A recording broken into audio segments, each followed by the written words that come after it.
আমি তো আসলে কোনো এজেন্সি না, আসলে পুলিশ বা র্যাব, এটা আসলে এটা আমার হাতে না, আমাদের বা আমার বা বিসিবির হাতে না। আসলে এটা আসলে পুরা ওই গভর্নমেন্ট লেভেল থেকে আসতে হবে ওই নিরাপত্তা দুই রকম। একটা হলে কি আপনার ক্লিয়ারেন্স ফ্রম লাইক জানি না, ও হয়তো বলেছে।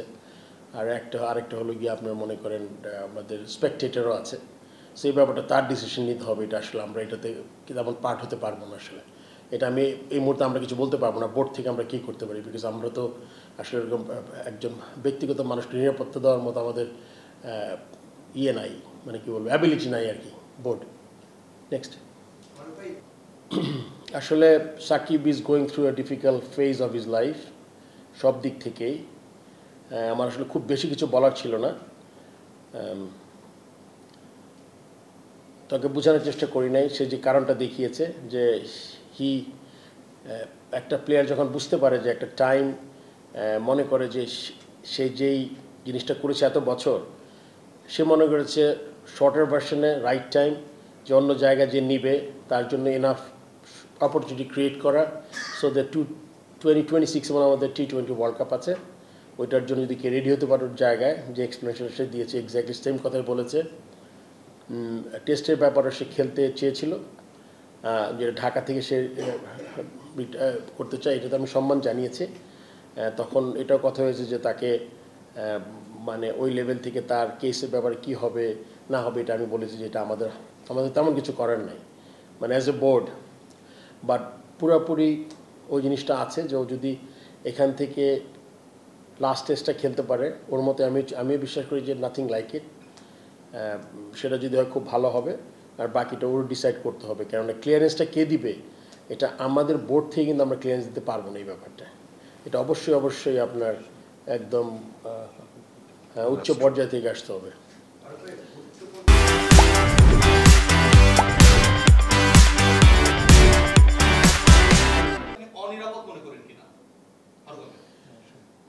না, অবশ্যই না। আমি তো মনে করি আমরা এখানেই থাকি।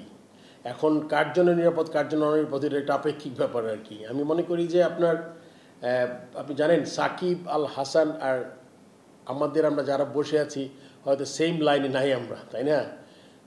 তো এই ব্যাপারে আমি অনিরাপদ মনে করি না, আমি মনে করি আমরা তো ভালোই আছি। এখন ওইটার প্রবাবলি ব্যক্তিগত ব্যাপারও বলবো না। আপনি জানেন this a politician, we all know তার বিরুদ্ধে একটা কেস হয়েছে, পলিটিশিয়ান। সো সবগুলো ব্যাপার মিলিয়ে সে হয়তো মনে করি নিরাপদ না। এটা আসলে ব্যক্তিগত, এটা আমি আসলে কোনো কমেন্ট করা আমার এখানে ঠিক হবে না। যে তারা চেষ্টা করছেন, মানে ক্রিকেট বোর্ড চেষ্টা করছেন কিভাবে ব্যাপারটাকে সুন্দর করা যায়। আপনাদের সৌন্দর্য বর্ধনের চেষ্টাটা কেমন? এটা আসলে কোত্থেকে উদ্ধৃত হয়েছে আমি জানি না। এটা সে বলেছে, এই বলাটাই হচ্ছে এই যে প্রথম আলো। আচ্ছা, ওইটা আমি জানি না কি বলে, কি উদ্ধৃত আজকে প্রেস কনফারেন্সে এমন সে বলেছে যে আমি মানে ক্রিকেট বোর্ড সুন্দর করার চেষ্টা করছেন, তার শেষটা যেন সুন্দর হয়।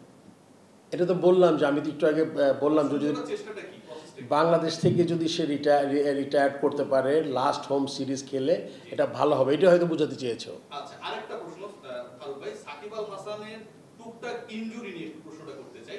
হান্নান সরকার বলেছে যে তার হাতে ব্যথা পেয়েছে, মানে ইনজুরি সংক্রান্ত ইস্যু ছিল, অফিশিয়াল ইন্টারভিউতে বলেছে, আমাদের সহকর্মীরা সেটা কভার করেছে।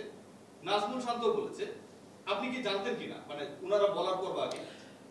ইনজুরিটা আসলে ওর আঙ্গুলে একটা ইনজুরি ছিল, আমি শুনেছি। আচ্ছা, হাতুরা সিং শুনেনি ফারুক ভাই, কেমন লাগলো ব্যাপারটা? এটা হাতুরা সিংকে জিজ্ঞেস করতে হবে আসলে। না, আপনি তো বোর্ড প্রেসিডেন্ট, আপনি তার এমপ্লয়ার, সো একজন কোচ, তিনি সাকিবদের দেখভালের জন্য ওখানকার চিফ অথরিটি, তিনি জানেন না, আপনি বাংলাদেশে বসে আছেন।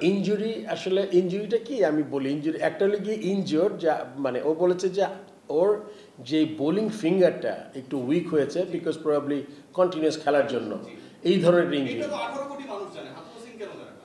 এটা তো অ্যান্সার আমি করতে পারবো না। আপনি দিবেন ফারুক ভাই, আপনি তার এমপ্লয়ার। আমি দেখি ওকে, আমি ওই যে আছে ম্যানেজার বা যে সিলেক্টর জিজ্ঞেস করবো, আমি যে এটা কি ফিজিওকে জিজ্ঞেস করবো। না, ডেফিনেটলি একটা প্রসেসে যাবো আর কি, মানে ম্যানেজারের মাধ্যমে যাইতে হবে আমার, বিকজ এই যে যেখানে হেড আছে তাকে জিজ্ঞেস করবো। এটা তো আমার মনে হয় এটা মানে হাতুরা সিং এর মতোই অ্যান্সার করেছে আসলে, মনে হয় জানে না।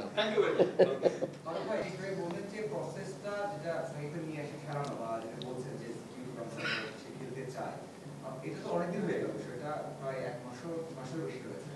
মানে এর মধ্যে কার সাথে আপনারা যোগাযোগ করেছেন কিনা এই বিষয়টা নিয়ে বলতে না, কিছু নেই, আবার তো অবশ্যই করার অনেক কিছু থাকে, হয়তো বা উপর লেভেলে কথা বলা বা তাকে ওই প্রশ্নে আনা যায় না, আপনার কথা বলেছেন কিনা বা বলবেন কিনা? আমরা বলি নাই, এটা আমরা আসলে যেহেতু ব্যাপারটা সাব জুডিস না কি বলে আপনার বিচারাধীন বা এই ধরনের কিছু, সো এই ব্যাপারে আসলে আমাদের খুব একটা বেশি করণীয় কিছু নাই। শেষ, নেক্সট। হ্যাঁ, বাংলাদেশের নাগরিকত্ব দেশে ফিরতেই পারে, বাট দেশ ছাড়ার ক্ষেত্রে একটা ক্লিয়ারেন্সের ব্যবস্থা থাকে। তো যেটা হলে যদি শেষ পর্যন্ত সেই ক্লিয়ারেন্স বা নিশ্চয়তা তিনি না পান, যদি আমরা কি কারণ মানে আরো 155 জন আছে এই মামলায় আছেন, তার ক্ষেত্রে আলাদা বিবেচনা করা হবে কিনা এই ব্যাপারে অনিশ্চিত থাকে। তো যদি তিনি সেই নিশ্চয়তা না পান, আসতে না পারেন, সেক্ষেত্রে আপনাদের ভাবনা কি বা আপনারা কি ভাববেন, কি করবেন? সেক্ষেত্রে তো এই মুহূর্তে তো আসলে কিছু ভাবার নাই আসলে। ও যদি আসতে পারে, ও ইচ্ছা পোষণ করেছে, লাস্ট টেস্ট খেলতে চায়, ও ওইটাই তখন ওই সিচুয়েশন যখন অ্যারাইজ করবে তখন আমরা এটা নিয়ে চিন্তা করবো। এই মুহূর্তে আসলে এটা এত আগে চিন্তা করতে চাই না।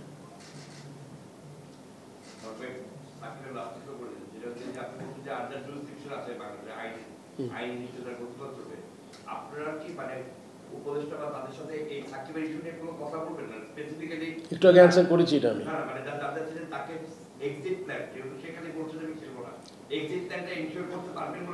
এইটা আমি তো বোর্ডের, আমার মনে হয় না এত দূর ক্ষমতা আমাদের আছে as a board. If he plays, হ্যাঁ, নেক্সট। এখান থেকে আমি কেমনে বলবো, still the match is like, হ্যাঁ, let the selector, team management, injury বললো, এটা তো আমি এই মুহূর্তে বলতে পারবো না। If he plays that might be his last game if he doesn't কাম।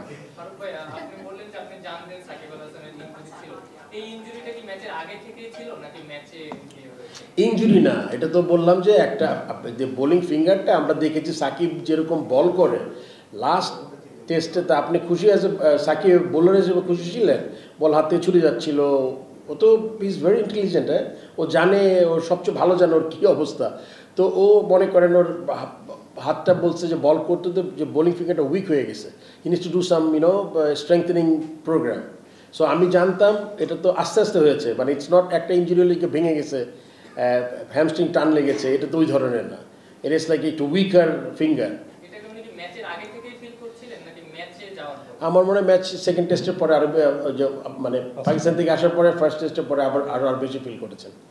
তো ওই অবস্থায় মানে যেহেতু তিনি আসলে ফিল করতে পারছিলেন না তার বোলিং ফিঙ্গারটা আসলে, তো ওই অবস্থায় বোঝাই যাচ্ছে যে তিনি আসলে পুরোপুরি ফিট নন।